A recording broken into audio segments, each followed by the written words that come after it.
শুভ সন্ধ্যা প্রিয় ভিউয়ার্স ও শ্রোতা। আজ আমরা আলোচনা করব একাদশ শ্রেণীর নতুন সিলেবাসের প্রথম সেমিস্টারের পুঁই মাচা গল্পটি।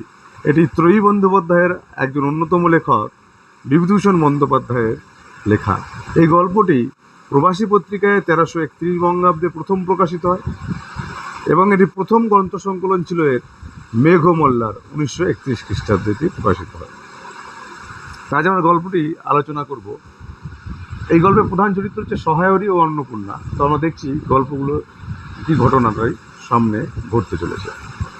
সহায়রী চাটুর্যে উঠানে পা দিয়া স্ত্রীকে বললেন, একটা বাটি কি ঘটি যা হয় কিছু দাও তো। তারক্ষুরও গাছ কেটেছে, ভালোই রস, একটু ভালো রস নিয়ে আসি।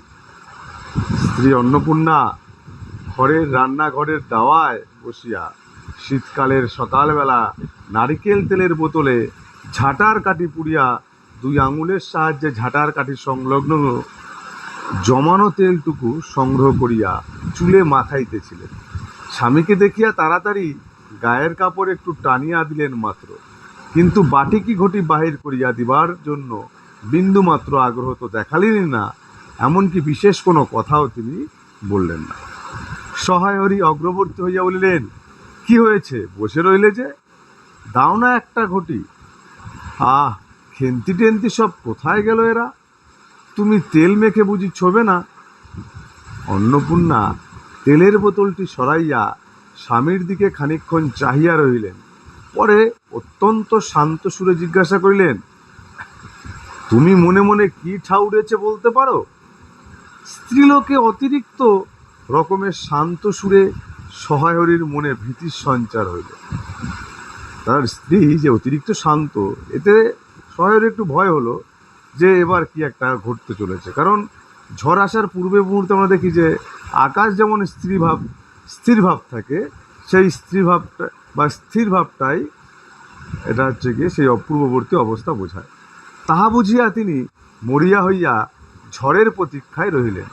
একটু আমতা আমতা করিয়া কহিলেন, কেন, কি আর হবে, কি আর আবার কি?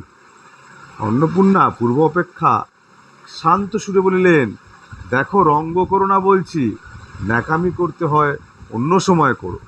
তুমি কিছু জানো না, কি খোঁজ রাখো না? অত বড় মেয়ে যার ঘরে, সে মাছ ধরে আর রস খেয়ে দিন কাটায় কি করে তা বলতে পারো? গায়ে কি গুজব রটেছে জানো?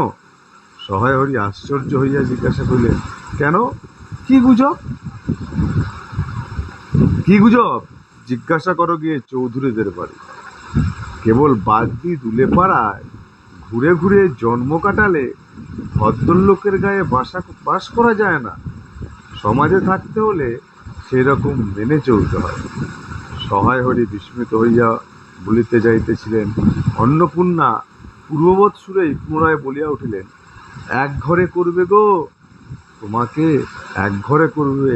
কাল চৌধুরীদের চণ্ডী মণ্ডপে এসব কথা হয়েছে। আমাদের হাতে ছোঁয়া জল আর কেউ খাবে না। আশীর্বাদ হয় মেয়ের বিয়ে হলো না, ও নাকি উৎসুগ্য করা মেয়ে, গায়ের কোনো কাজে তোমাকে আর কেউ বলবে না। যাও, ভালোই হয়েছে তোমার, এখন গিয়ে দুলে বাগদি বাড়ি উঠে বসে দিন কাটাও। তাহলে সেকালের এক যে রীতিনীতি ছিল, সেই রীতিনীতি অনুযায়ী তাকে এক ঘরে করে দেবে, যার সঙ্গে পাড়ার আর কারো কোনো প্রকার সম্পর্ক থাকবে না। তাহলে আমরা এই অংশে দেখছি যে সহায়রী যে চারিত্রিক বৈশিষ্ট্য, সে দুলে পাড়ায় এদিক ওদিক যায়, সেখানে গিয়ে তাদের সঙ্গে সময় কাটায়, মাছ ধরে, রস খেয়ে বেড়ায়, কিন্তু তার যে মেয়ে অত বড় হয়ে গেছে, তার যে বিবাহ আশীর্বাদ হয়ে ভেঙে গেছে, সেই নিয়ে তার অতটা চিন্তা নেই। কিন্তু তার স্ত্রী অন্নপূর্ণা, সে সমাজ নিয়ে ভাবে, সে সমাজের কথা চিন্তা করে, সমাজের মানুষ তাদের সম্পর্কে কি ভাবছে সেই সমস্ত নিয়ে চিন্তা করে সে তার স্বামীকে জানায়, কিন্তু সহায়রী তা নিয়ে কোনো প্রকারই চিন্তা দেখায় না। এই প্রথম পর্বে আমরা এইটুকু অংশই দেখতে বা জানতে পারলাম।